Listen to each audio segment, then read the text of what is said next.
Welcome to only IAS. आज है 4 अगस्त 2020। तो आइए देख लेते हैं आज की करंट अफेयर्स एमसीक्यूज।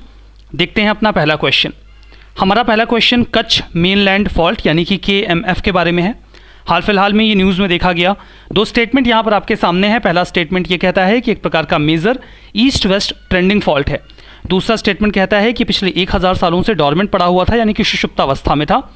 तो बताइए कौन सा स्टेटमेंट यहाँ पर सही है और कौन सा गलत है। अगर आपने न्यूज़ में पढ़ा होगा तो आप अभी तक अपना जवाब भी चुन चुके होंगे। सही जवाब यहाँ पर सी है। दो के दोनों ही स्टेटमेंट जो यहाँ पर दिए गए हैं वो करेक्ट हैं। देखिए, जो फॉल्ट होता है वो एक प्रकार का क्रैक होता है अर्थ की क्रस्ट में। आप इसे डिसकंटिन्यूटी भी बोल सकते हैं। अगर यहाँ पर स्ट्रेस एक्यूमुलेट हो जाए तो ये अर्थक्वेक कॉज कर सकता है और इसी वजह से अभी इस रीजन को न्यूज़ में देखा जा रहा है। कुछ स्टडीज़ रिवील करती हैं कि एविडेंसेस ऐसे मिले हैं कि इस रीजन में ये जो KMF है वहाँ पर स्ट्रेस एक्यूमुलेट हो सकता है और इसकी वजह से अर्थक्वेक आने की संभावना जनरेट होगी। इसके पहले भी 4 जो अर्थक्वेक हैं वो इस KMF की वजह से आ चुके हैं। ये ईस्ट वेस्ट ट्रेंडिंग फॉल्ट है। यहाँ पर देखिए कुछ एक्टिव फॉल्ट्स हैं। फ्रेजाइल क्रस्ट आपको वहाँ पर दिखता है। तो ये हमें ऐसा एक शंका क्रिएट करता है कि अगर यहाँ से एनर्जी लिबरेट होती है तो अर्थक्वेक आ सकता है। We must be prepare for that. जो अगला क्वेश्चन है वो ऑपरेशन ब्रीदिंग स्पेस के बारे में है। हाल फिलहाल में न्यूज़ में देखा गया। ये किन दो देशों का कोलैबोरेशन है आपसे पूछा गया है। India and Afghanistan, India and France, India and China या फिर इनमें से कोई नहीं। बताइए सही जवाब क्या है। ऑपरेशन ब्रीदिंग स्पेस न्यूज़ में तो रहा है, आपने हो सकता है पढ़ा भी हो और अपना जवाब भी सोच लिया हो। तो चलिए मैं बता देता हूँ, सही जवाब इसका डी है, क्योंकि जो सही जवाब है वो यहाँ पे अनअवेलेबल है। इंडिया तो इसकी एक पार्टी है, बट दूसरी पार्टी अफगानिस्तान, फ्रांस या चाइना नहीं बल्कि इजराइल है। अब ये किससे एसोसिएटेड है ये भी आपको पता चल जाएगा। देखिए, इंडिया ने इजराइल के साथ कोलैबोरेट किया है ऑपरेशन ब्रीदिंग स्पेस में। इजराइल की एक टीम जो कि high ranking research and development officials की है वो इंडिया आ रही है मल्टी प्रोन्ड मिशन लेकर। उनका एक मेजर ऑब्जेक्टिव तो ये होगा कि वो कुछ ऐसी एडवांस टेक्नोलॉजीज़ डेवलप करें जिसकी मदद से कोरोना वायरस इन्फेक्शन को बहुत जल्दी से डायग्नोसिस किया जा सके और उसमें हमें कुछ जो ट्रीटमेंट प्रोटोकॉल्स हैं वो भी हम इफेक्टिव तरीके से शेयर कर पाएंगे इजराइल के साथ। जो अगला प्रश्न है वो एरियल सीडिंग टेक्निक के बारे में है। न्यूज़ में देखा गया ये, और यहाँ पर आपसे पूछा गया है इसका एडवांटेज यानी कि फ़ायदे। सबसे पहले तो आपको इस टेक्निक के बारे में पता होना चाहिए, तभी आप इसके फ़ायदे बता पाएंगे। खैर, क्वेश्चन तो फ़ायदों पर है, बट इसका फंडामेंटल अगर आपने पढ़ा होगा तो ये क्वेश्चन भी आसान होगा। पहला स्टेटमेंट ये है कि इस टेक्निक का इस्तेमाल ऐसे एरियाज़ में किया जाता है जो इनएक्सेसिबल हों, जहाँ पर बहुत ही स्टीप स्लोप हो, मतलब वहाँ पर आप ट्रैक्टर वगैरह इस्तेमाल न कर पाते हों, या फ्रेगमेंटेड या डिसकनेक्टेड जो लैंड होती है वहाँ पर इसका इस्तेमाल किया जाता है। दूसरा स्टेटमेंट ये है कि ये टेक्निक जो है वो प्लॉइंग या फिर डिगिंग को एलिमिनेट कर देता है, मतलब वहाँ पर आपको जुताई करने की आवश्यकता नहीं होती और पौधों को प्लांट भी करने की आवश्यकता नहीं होती, आप सीड्स को बिखेर सकते हैं। और तीसरा स्टेटमेंट ये है कि यहाँ पर जो सीड जर्मिनेशन है उसमें एक बार सीड को डिस्पर्स कर देने के बाद आवश्यकता नहीं होती कि आप उस पर ध्यान दें, अटेंशन दें, वो अपने आप ही जर्मिनेट हो जाता है। तो बताइए कौन सा स्टेटमेंट यहाँ पर करेक्ट है और कौन सा इनकरेक्ट है एरियल सीडिंग टेक्निक को लेकर। देखिए, अगर आपने अपना टॉपिक इस पर प्रिपेयर किया होगा, सबसे पहले तो आपको सीडिंग टेक्निक के बारे में पता होगा, तो आप इसके एडवांटेजेस भी आइडेंटिफाई कर पाएंगे। वैसे इसका सही जवाब डी है। ये तीन के तीनों ही स्टेटमेंट यहाँ पर करेक्ट दिए गए हैं। न्यूज़ में इसलिए था बिकॉज हरियाणा का जो फॉरेस्ट डिपार्टमेंट है उसने अभी एरियल सीडिंग टेक्निक को पायलट बेसिस पे स्टार्ट किया है। ये टेक्निक है, ये अरावली हिल्स का जो रीजन है, जो बैरन लैंड है, वहाँ पर प्लांटेशन को थोड़ा सा इम्प्रूव करेगा। वो ऐसा रीजन है जो डिफ़िकल्ट टू एक्सेस है या फिर इनएक्सेसिबल है, वी कैन से। ये टेक्निक होती है प्लांटेशन की। इसमें सीड बॉल्स बनाए जाते हैं और उन सीड बॉल्स को ज़मीन पर फेंक दिया जाता है किसी भी हेलीकॉप्टर की वजह से की मदद से या ड्रोन की मदद से। जो सीड बॉल्स बनाए जाते हैं उसमें आप किसी बीज को ले लेते हैं, उसके ऊपर मिट्टी लगा देते हैं, मतलब एक मिक्सचर बना लेते हैं मिट्टी का, कंपोस्ट का, चार का या किसी अदर कंपोनेंट का जो सीड के जर्मिनेशन में हेल्प करे, और एक बीज को उसमें लपेट दिया जाता है। इसके दो फ़ायदे होते हैं। एक तो बीज भारी हो जाता है। भारी होने का फ़ायदा ये मिलता है कि आप किसी भी एरियल इंस्ट्रूमेंट से, चाहे वो ड्रोन हो या फिर हेलीकॉप्टर हो, जहाँ पर उसे बिखेरना चाहेंगे वहाँ पर टारगेटेड वे में बिखेर सकते हैं। बीज तो बहुत हल्के होते हैं ना, आप हवा में फेंकेंगे तो उड़ जाएंगे और जहाँ पर गिरने हैं वहाँ नहीं गिर पाएंगे। तो एक तो ये भारी हो जाते हैं, तो इसकी वजह से आप जहाँ उसे फेंकना चाहते हैं वहाँ फेंक सकते हैं। और दूसरा ये जो कंपोनेंट जैसे कि क्ले, कंपोस्ट, चार आपने जो उस पर उससे बॉल तैयार की हुई है, अगर वहाँ पर उसे पानी नहीं मिलता है या उसे वहाँ पर बीज को कोई जो न्यूट्रिएंट हैं वो नहीं मिलते हैं, तब भी वो जर्मिनेट हो जाएगा। और एक बार जब वो जर्मिनेट हो जाएगा तो फिर वो सॉइल से जो ज़रूरी चीज़ें हैं वो लेकर अपने आप को डेवलप कर लेगा। तो बीज को इस स्थिति में फेंका जाता है कि वह एटलीस्ट जर्मिनेट तो हो ही जाए। ये टेक्निक है जिसके बारे में आपने न्यूज़ में पढ़ा होगा। जो अगला प्रश्न है वो एम आईक्रेस्ट प्रोग्राम के बारे में है। आपसे पूछा ये जा रहा है कि अटल इनोवेशन मिशन ने किसके साथ हाथ मिलाया है इस प्रोग्राम के लिए। मतलब एक पार्टी अटल इनोवेशन मिशन है, ये तो आपको बता दिया गया, और दूसरी पार्टी आपसे पूछी गई है क्या वो यूएस एड है, United states agency for international development, Melinda Gates foundation है, कॉर्नेल यूनिवर्सिटी और इंसीड है, या फिर नेशनल इनोवेशन फाउंडेशन है। बताइए अटल इनोवेशन मिशन ने किसके साथ हाथ मिलाया है एम आईक्रेस्ट प्रोग्राम के लिए। यहाँ पर इसका जो सही जवाब है वो बी है, मेलिंडा गेट्स फाउंडेशन। देखिए नीति आयोग का जो अटल इनोवेशन मिशन है उसने ही एम आईक्रेस्ट लॉन्च किया है प्रोग्राम, और इसके लिए उन्हें bill and Melinda Gates foundation की मदद मिल रही है। ये इनक्यूबेटर कैपेबिलिटी इन्हेंसमेंट प्रोग्राम है जहाँ पर जो हाई परफॉर्मिंग स्टार्टअप्स हैं उनको मदद की जाएगी कि वो और बेहतर तरीके से अपने आप को डेवलप कर सकें। जो इनक्यूबेटर्स होते हैं वो किसी चीज़ को मदद करते हैं आगे बढ़ने के लिए या डेवलप करने के लिए, तो ये इनक्यूबेटर की तरह ही वर्क करेंगे। जो भी नेसेसरी रिक्वायरमेंट होती है किसी भी स्टार्टअप की, उसमें उन्हें मदद की जाएगी इस इनिशिएटिव के तहत। जो अगला प्रश्न है वो आसाम राइफल्स के बारे में है, ये भी न्यूज़ में रहे हैं। पहला स्टेटमेंट ये है कि एक सेंट्रल आर्म्ड पुलिस फोर्स की एक विंग है जो कि मिनिस्ट्री ऑफ होम अफेयर्स के ऑपरेशनल कंट्रोल में काम करती है, one of the central arm police forces, ठीक है।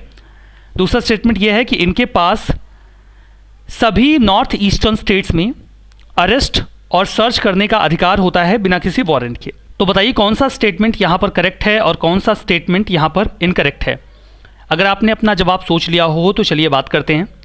यहाँ पर देखिए दो के दोनों ही स्टेटमेंट इनकरेक्ट हैं, मतलब कि डी आपका सही जवाब है। यहाँ पर एक बात पर अगर आप ध्यान देंगे तो आप बहुत आसानी से पहले स्टेटमेंट को गलत देख सकते थे। ऑपरेशनल कंट्रोल की बात की जा रही है। देखिए ऑपरेशनल कंट्रोल तो हमेशा आर्मी के पास होता है, कोई मिनिस्ट्री ऑपरेशनल कंट्रोल तो किसी आर्मी विंग का नहीं ले सकती, तो इसलिए ये गलत हो जाएगा। और दूसरा स्टेटमेंट यहाँ पर ऑल आप देख रहे हैं, सभी स्टेट्स में, मतलब ऑल जब कोई एब्सोल्यूट स्टेटमेंट आ जाता है तो गलत होने की संभावना बहुत ज़्यादा रहती है। ये किसी ऐसे स्टेट में ही इस प्रकार की गतिविधि कर सकते हैं जहाँ पर आफ्स्पा लगा हो, ठीक है, arm forces special powers act. और यहाँ पर जो ऑपरेशनल कंट्रोल होता है वो मिनिस्ट्री ऑफ होम अफेयर्स का नहीं होता, रेदर आर्मी का ही होता है। और ये केवल 5 नॉर्थ ईस्टर्न स्टेट्स में ऐसा कर सकते हैं जहाँ पर वो बिना वारंट के एक्सेस कर सकते हैं चीज़ों को या सर्च वगैरह कर सकते हैं, जहाँ पर आफ्स्पा लगा हुआ है।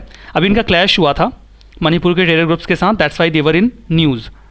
जो अगला प्रश्न है वहाँ पर आपसे बताया गया है, आपको एक इन्फॉर्मेशन दी गई है सबसे पहले तो, कि एक स्टोन स्टैचू है जो कि राजस्थान के एक टेम्पल से चुरा लिया गया था और स्मगल करके यूके भेज दिया गया था। अभी यूके गवर्नमेंट उसे आर्कियोलॉजिकल सर्वे ऑफ इंडिया को रिटर्न कर रही है। ये एक रेयर डिपिक्शन है लॉर्ड शिवा का। आपसे पूछा गया है कि ये स्टैचू किस स्टाइल में बनाया गया है, सातवाहना स्टाइल, प्रतिहार स्टाइल, पल्लव स्टाइल या फिर मॉडर्न स्टाइल। बताइए सही जवाब क्या है। सही जवाब इसका बी है, ये जो स्टैचू है वो प्रतिहार स्टाइल में बनाया गया है। देखिए जो स्टोन नटराज या फिर नतेसा मूर्ति होती है, वैसे तो जो नटराज की मूर्ति है वो चोला एम्पायर की काफ़ी पॉपुलर होती है, लेकिन स्टोन नटराज या फिर नतेशा जो मूर्ति होती है जिसमें चतुरा पोज हमें देखने को मिलता है, वो प्रतिहार स्टाइल में काफ़ी पॉपुलर है लॉर्ड शिवा की। ये एक रेयर सैंडस्टोन आइडल है, यहाँ पर आपको दिख रहा होगा इस इमेज में जो आपकी स्क्रीन पर है। ये घटेश्वर टेम्पल जो बरौली में है राजस्थान में, वहीं से चुराई गई थी। प्रतिहार एम्पायर देखिए आप इसे पॉपुलरली गुर्जर प्रतिहार एम्पायर के नाम से भी जानते हैं। ये नॉर्थ इंडिया में 7 से 11 सेंचुरी के बीच में डोमिनेट करते हैं और अरब आर्मीज़ को इंडिया में घुसने से रोकते भी हैं। जो अगला प्रश्न है वो कोलैब कैड के बारे में है। पहला स्टेटमेंट ये बोलता है कि ये जो टैलेंट पोटेंशियल है फैकल्टीज़ का, उन्हें टैप करेगा स्टेट यूनिवर्सिटीज़ से, कॉलेज या फिर प्राइवेट एकेडमिक इंस्टीट्यूशन से। दूसरा ये है कि इसे जॉइंटली लॉन्च किया गया है अटल इनोवेशन मिशन, नीति आयोग और नेशनल इन्फॉर्मेटिक सेंटर के द्वारा। बताइए कौन सा स्टेटमेंट सही है कोलैब कैट के बारे में और कौन सा गलत है। अगर आपने अपना जवाब सोच लिया हो तो चलिए देख लेते हैं। सही जवाब बी है, केवल दूसरा स्टेटमेंट ही करेक्ट है। पहला इनकरेक्ट इसलिए है बिकॉज जो कोलैब कैड है वो एक इनिशिएटिव है जो प्लेटफॉर्म प्रोवाइड करता है अटल टिंकरिंग लैब्स के जो स्टूडेंट्स हैं उन्हें पूरे देश में। ये कोई एकेडमिक जो फैकल्टीज़ हैं उनकी नॉलेज को या उनकी स्किल को टैप करने का कोई इनिशिएटिव नहीं है।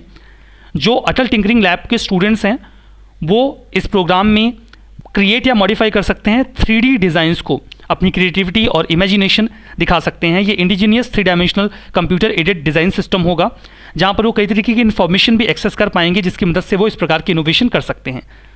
अटल टिंकरिंग लैब्स जहाँ भी हैं वहाँ के 5000 स्टूडेंट्स इसका फ़ायदा उठा सकते हैं या इसे एक्सेस कर सकते हैं। जो अगला प्रश्न है उसमें आपसे जीवन वेंटिलेटर्स के बारे में पूछा गया है। आपसे पूछा गया है इसे किसने इन्वेंट किया। ये जो वेंटिलेटर है एक प्रोटोटाइप है ओरिजिनल डिज़ाइन का, जिसकी कीमत रेगुलर वेंटिलेटर्स से काफ़ी कम है। Mazagon dock limited, semiconductor laboratory, rail coach factory या DRDO, ये आपके ऑप्शंस हैं। सही जवाब चूज़ करिए इस वेंटिलेटर के बारे में। सही जवाब सी है, रेल कोच फैक्ट्री के द्वारा इसे इन्वेंट किया गया है।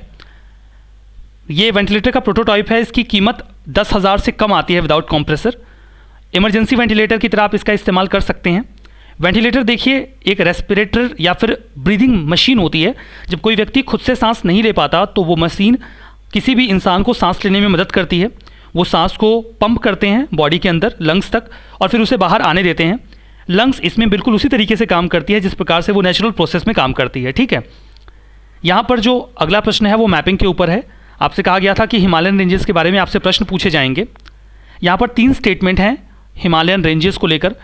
पहला स्टेटमेंट ये बोलता है कि जो हिमालयन रेंजेस हैं वो सदर्न स्लोप जो उनका है वो काफ़ी स्टीप ग्रेडियंट में है, मतलब काफ़ी तीखा है, बिल्कुल ऐसे स्टीप।